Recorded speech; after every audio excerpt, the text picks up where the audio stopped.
샬롬, 사랑하는 성도 여러분, 지난 한 주 동안에도 주의 은혜로 평안하고 행복한 시간 보내셨습니까? 여러분은 지금까지 인생을 살아오시면서 나의 전 인생을 다 걸고서라도 반드시 이루고 싶었었던 어떤 목표를 가져보신 적이 있으셨습니까? 아마 꿈 많던 어린 시절에 그런 생각을 한 번도 해보지 않은 사람은 거의 없을 거라고 생각을 합니다. 1813년 영국 스코틀랜드의 어느 가난한 가정에서도 어린 시절 꿈과 비전을 품은 한 소년이 있었습니다. 그는 자신의 부모님과 함께 예배를 드리던 중에 목사님의 설교에 감동을 받고 자신의 마음속에 선교에 대한 강한 비전을 품게 되었다고 합니다. 예배 후에 선교를 위한 특별 헌금 시간이 이어졌는데 헌금할 돈이 없었던 그 소년은 하나님께 이렇게 기도했다고 합니다. 하나님, 저는 지금 돈이 없습니다. 그래서 헌금을 못하지만 선교지의 불쌍한 이웃들을 위해서 제 몸을 하나님께 드릴게요. 그때부터 방직 공장에서 하루에 14시간씩 열심히 일을 하면서 자신의 꿈을 이루기 위해 공부를 했고, 또한 하나님과 한 어린 시절에 자신의 약속을 지키기 위해서 그는 대학에서 신학과 의학을 전공한 후에 27살이 되던 해에 의사 자격증을 취득했습니다. 그리고 나서 가족과의 편안한 생활을 뒤로하고 의료 선교사로 아프리카로 떠나게 되었습니다. 그렇게 고향을 떠난 그는 32년 동안 아프리카에서 목숨을 건 의료 선교를 하였는데요. 그가 바로 아프리카의 선교사의 대부인 데이비드 리빙스턴이었습니다. 리빙스턴이 16년간 아프리카의 밀림에서 선교를 하다가 잠시 본국인 영국에 귀국했을 때의 일화입니다. 그는 27번이나 말라리아에 걸려서 사경을 헤맸으며 그 당시에도 아직 말라리아에서 완전히 회복되지 않은 몸이었고 굉장히 힘든 상황 속에 있었습니다. 게다가 정글에서 사자에게 습격을 당해서 물린 한쪽 어깨와 팔은 도저히 제 기능을 감당할 수 없었고 그저 그의 몸에 힘없이 매달려 있는 부속품처럼 보였다고 합니다. 그런 처참한 모습을 한 채 리빙스턴은 한 강연에서 이렇게 자신의 인생에 대해서 간증했다고 전해지고 있는데요. 사람들은 제가 그곳에서 많은 희생을 했다고 생각들을 하지만 저는 사실 도무지 갚을 수 없는 하나님의 큰 사랑에서 지극히 작은 부분만을 갚았을 뿐입니다. 그리고 저는 장차 영광스러운 소망과 복된 상급을 약속받은 일을 하는 것뿐인데 그것을 어떻게 희생이라고 말할 수 있겠습니까? 그것은 희생이 아닌 저에게는 특권이었습니다. 이렇듯 리빙스턴은 자신의 삶을 주님께 모두 올인하였고 선교지에서 자신의 삶을 마감했습니다. 사랑하는 성도 여러분, 올인이라는 말은 원래 카드게임 용어로 내가 가진 모든 것을 다 걸겠다라는 그런 뜻이 내포되어 있습니다. 오늘의 바이블 인간극장 13번째 주인공도 지난 2000년 전에 예수님께 자신이 가진 모든 것을 올인했던 한 여인의 스토리입니다. 그럼 저와 함께 오늘의 주인공인 마리아를 만나러 함께 가보실까요? 마리아라는 이름은 높여진 자라는 뜻을 갖고 있으며 그녀는 예루살렘 교회의 베다니 출신입니다. 언니인 마르다의 여동생이자 예수님께서 죽었다가 다시 살리신 나사로의 여동생이기도 합니다. 마르다, 마리아, 나사로는 예수님이 특별히 많이 아끼고 사랑하시던 삼남매였죠. 어느 날 예수님께서 제자들과 함께 길을 가시다가 그들의 집을 방문하십니다. 평소 언니인 마르다는 봉사와 손대접을 잘하는 섬김의 여인이었기에 예수님과 제자들을 잘 대접하기 위해 부엌에서 여러 가지 음식을 준비하느라고 분주합니다. 그러나 마리아는 언니 마르다를 부엌에서 돕는 것이 아니라 예수님의 발 앞에 앉아서 예수님의 말씀만을 경청하고 있었습니다. 동생의 모습에 화가 난 마르다는 어떻게 하죠?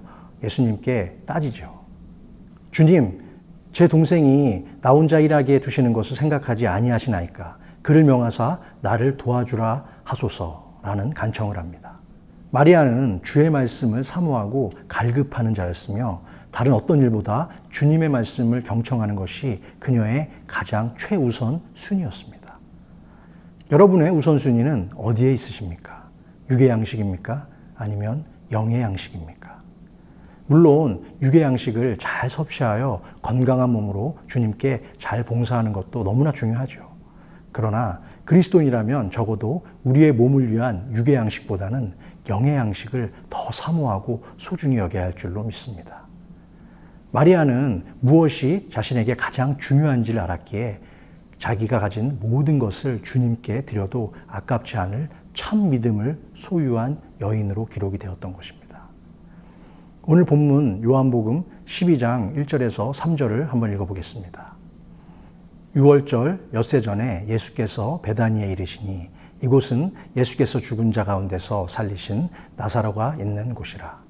거기서 예수를 위하여 잔치할세 마르다는 일을 하고 나사로는 예수와 함께 앉은 자 중에 있더라. 마리아는 지극히 비싼 향유 곧 순전한 나드 한 근을 가져다가 예수의 발에 붓고 자기 머리털로 그의 발을 닦으니 향유 냄새가 집에 가득하더라. 예수님이 십자가에 달리실 6월절은 먼저 부활을 경험한 나사로의 집에서 벌어진 잔치에서부터 준비되었던 것입니다. 늘 그러했듯이 마르다는 잔치 음식을 준비하고 나사로는 예수님과 함께 앉아서 있었습니다. 이때 마리아는 순전한 나드 한 근을 가져와서 예수님의 발에 붓고 자기 머리털로 예수님의 발을 닦았습니다. 당시 유대인들은 샌들을 신고 다녔기 때문에 그 당시 사람들의 발은 먼지와 흙으로 온통 더럽혀져 있었습니다. 그래서 발을 씻기는 일은 종들 중에서도 가장 천한 종이 담당하는 일이었죠. 그럼에도 불구하고 마리아는 주님 발 앞에 무릎을 꿇고 가장 천한 종의 모습으로 자신의 머리털로 주님의 발을 씻어 드렸습니다. 또한 마리아가 예수님께 부은 나두 향유는 가장 귀하고 비싸서 왕과 같은 고귀한 신분에게만 바쳐지는 것이었고 그 값어치는 300데나리온으로 그 당시 노동자 1일 품삯이 1데나리온에 불과했기 때문에 300데나리온은 노동자 1년치 연봉에 해당되는 엄청난 금액이죠. 이렇게 값진 향유를 마리아는 한순간에 예수님의 발에 모두 부어버렸던 것입니다. 그러나 마리아는 예수님께 드린 값비싼 향유가 전혀 하나도 아깝지 않았습니다. 그 이유는 무엇일까요? 자기 오빠인 죽은 나사로를 살려주신 예수님의 사랑과 그 은혜를 이미 깨닫고 알고 있었기 때문이죠.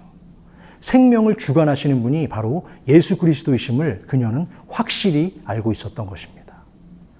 참 진리가 무엇인지 알았기에 마리아는 자신이 할 수 있는 최상의 것으로 주님께 헌신할 수 있었고 자신의 인생을 주님께 완전히 올인할 수 있었던 것입니다.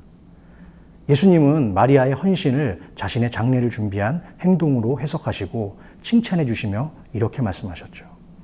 내가 진실로 너희에게 이르노니 온 천하에 어디에서든지 복음이 전파되는 곳에서는 이 여자가 행한 일도 말하여 그를 기억하리라. 이보다 더한 엄청난 칭찬이 어디에 있을까요? 그러나 우리에게 참 생명을 주신 예수님의 은혜를 깨닫지 못하면 향유의 가격을 계산하며 마리아의 행동에 분노했던 가롯 유다처럼 결국은 구원을 받지 못하고 멸망의 길로 갈 수밖에 없는 것입니다. 마리아의 삶을 통해서 저는 여러분들에게 한 가지 질문을 드리고 싶습니다. 과연 나는 무엇에 내 인생을 올인하고 있는가? 주님인가? 아니면 세상의 욕망, 세상의 성공인가? 앞서 소개해드렸던 리빙스턴은 자신이 의사였음에도 불구하고 열악한 아프리카의 선교지에서 마땅한 의료 장비 하나도 없이 치아를 뽑는데 원시적인 방법을 써야 했고 편지 한 장도 받을 수 없었던 고립된 지역에서의 선교 사역을 묵묵히 감당하며 자신의 전 인생을 주님께 올인했습니다. 그리고 끝까지 아프리카에서 선교하다가 숨을 거둔 아름다운 주님의 일꾼으로 기록되었습니다. 그렇다면 주님께 올인한 삶이란 과연 무엇일까요? 그리고 어떤 의미일까요? 마리아처럼 겸손히 자신을 낮추며 자신이 드릴 수 있는 최상의 것을 주님께 아낌없이 드리며 하나님의 영광을 위해 사는 것이라고 말할 수 있습니다. 성경은 우리에게 이렇게 말하고 있습니다. 오직 너희를 위하여 보물을 하늘에 쌓아두라. 거기는 좀이나 동록이 해하지 못하며 도둑이 구멍을 뚫지도 못하고 도둑질도 못하느니라. 내 보물이 있는 그곳에는 내 마음도 있느니라. 현재 여러분의 마음은 어느 곳에 있습니까?